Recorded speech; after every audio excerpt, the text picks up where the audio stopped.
If you're planning your wedding and you're looking for a ritual to add to your ceremony, look no further. In this video, I'm going to walk you through 18 of my favorite rituals that you can add to your ceremony in 2026.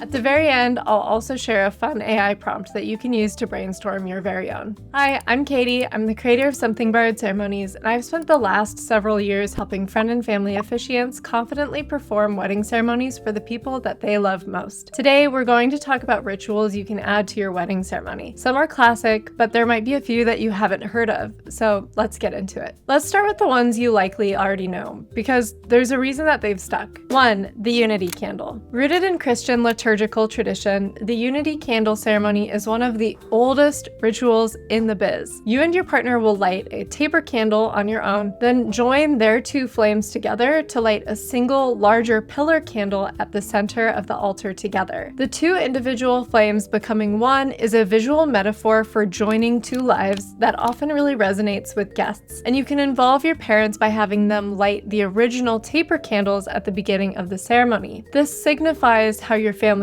shape each of you and acknowledges that marriages connect not only you and your partner, but your families too. It's worth noting here that this can be a hard ritual to perform outside when it's windy.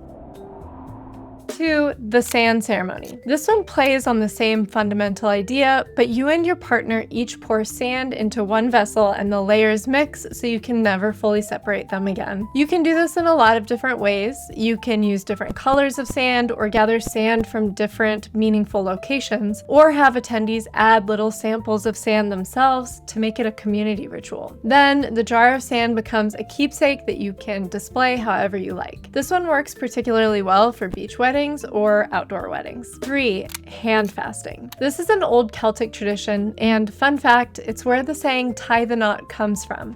This one can be somewhat challenging and requires some practice around how you actually do it. But to summarize, you and your partner will hold your hands together, and your officiant will bind your hands with cords or braided rope while you're exchanging vows. Then, once your vows are complete, you'll pull your hands away while grabbing each end of the cord or the rope, thus tying the knot. 4. The cord of 3 strands. In this ritual, you braid 3 cords or ropes together, representing the two of you plus something larger, whether that's faith or family or just the partnership itself. This one is quick, tactile, and either you, your partner, or the officiant can do the braiding itself. It's worth noting that one of those 3 people should know how to braid, however. 5. The ring warming. With the ring warming, your rings get passed amongst the attendees during the ceremony. Each person holds them for a few seconds, makes a silent wish for you, or blesses them in some way, and then passes them to the next person. By the time the rings reach the front, they've been held and blessed by everyone in attendance. I actually did this at my wedding, which had 130 attendees, and I loved it, but it's worth noting that this is not a great option for germaphobes.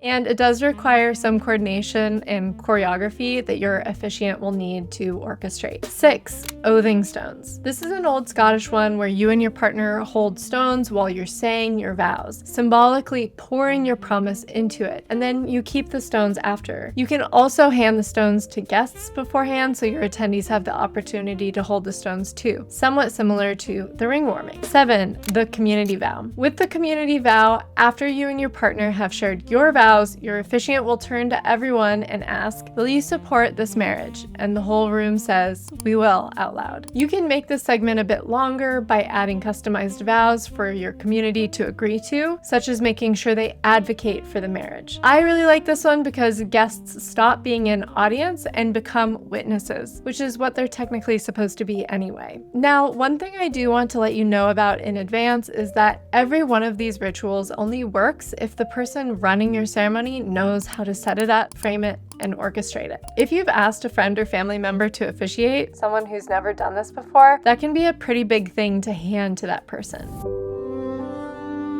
The ritual tends to be the easy part, but weaving it into the ceremony so it feels intentional instead of like a weird craft project or a strange interruption does take some preparation and practice. I built a course for first-time friend and family wedding officiants called More Than Words to help wedding officiants write and deliver a phenomenal wedding ceremony, and it also addresses all of these logistical considerations. It's $49 and walks officiants through the whole ceremony writing process start to finish. The course really focuses on exceptional storytelling so your ceremony feels bespoke for you and your partner. So if you have a nervous friend or loved one about to do this for you, that's the most useful gift you could hand them, and the link's below. Okay, back to rituals.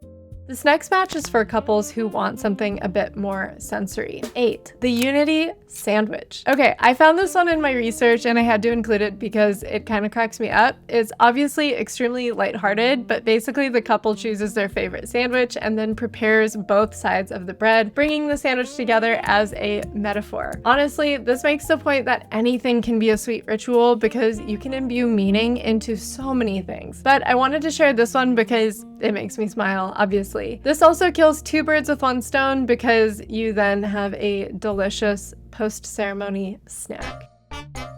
Again, this one is just sort of fun. If you're having a more whimsical wedding, it might not suit a black tie affair. 9, the tasting ceremony. In this ritual, you and your partner will taste 4 things that represent a marriage. Something sweet, like honey, something sour, like lemon, something bitter, like vinegar, and something spicy, like cayenne. Sweet for the good days, sour for the hard ones, bitter for the disappointments, spicy for, you know.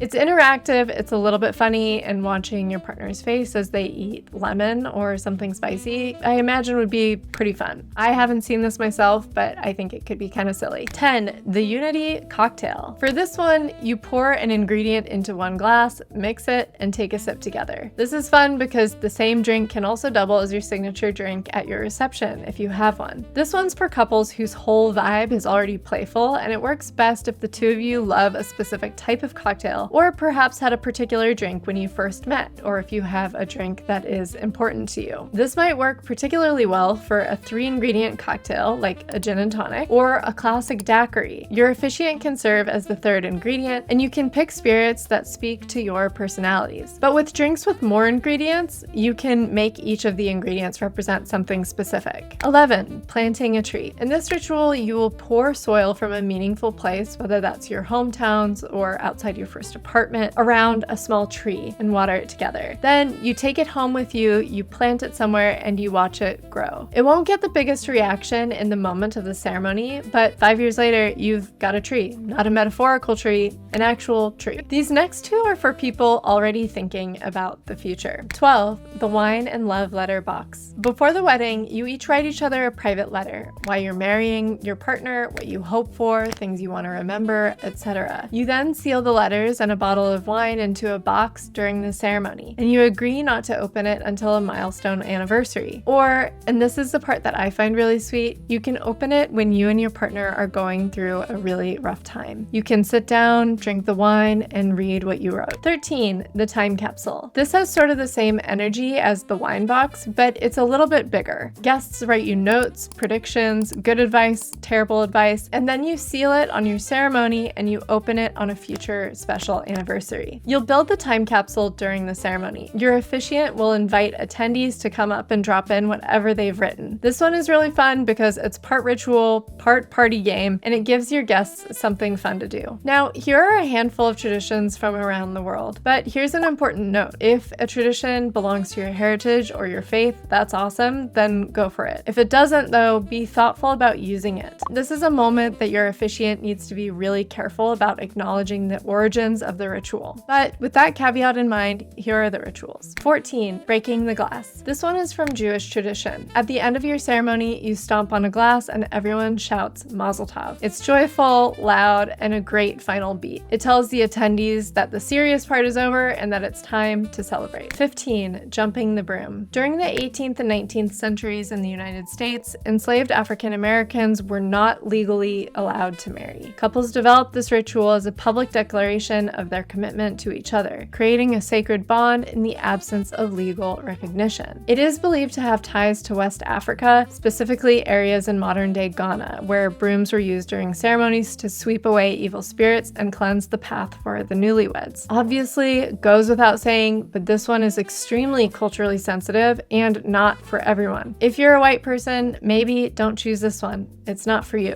16, the tea ceremony. In many Chinese weddings, the couple serves tea tea to their parents and elders as a gesture of respect and gratitude. This one is quiet, deeply moving, and it puts the family at the center. 17. The garland exchange. In Hindu weddings, you place flower garlands around each other's necks. This is gorgeous on camera and an easy, warm moment in the ceremony. Now, as promised, ritual 18 isn't on the list because it's of your creation. The best ritual is the one that you invent yourself. Like the unity sandwich or the unity cocktail, pick something from your life and your story that has meaning. If you and your partner both play tennis, maybe do the wine box but add a can of tennis balls, encouraging you to settle your arguments on the court. Or if you both love flowers, you could build an arrangement together during your ceremony. You can truly imbue meaning into so many things, and I encourage you to do that. To help you with this, I've created a custom AI prompt that you can copy and paste into Claude or ChatGPT to help you build your own ritual. I've linked it for you below. But with that, those are your 18 rituals. Whatever you choose, remember that its execution depends heavily on the person you've chosen to be your officiant. So if that person is a friend or family member who's quietly panicking right now, the kindest thing that you can do for them and for your day is to get them ready. That's what More Than Words is for. It's a 90-minute course, $49, that takes a first-time officiant through the entire ceremony. Every section, every ritual,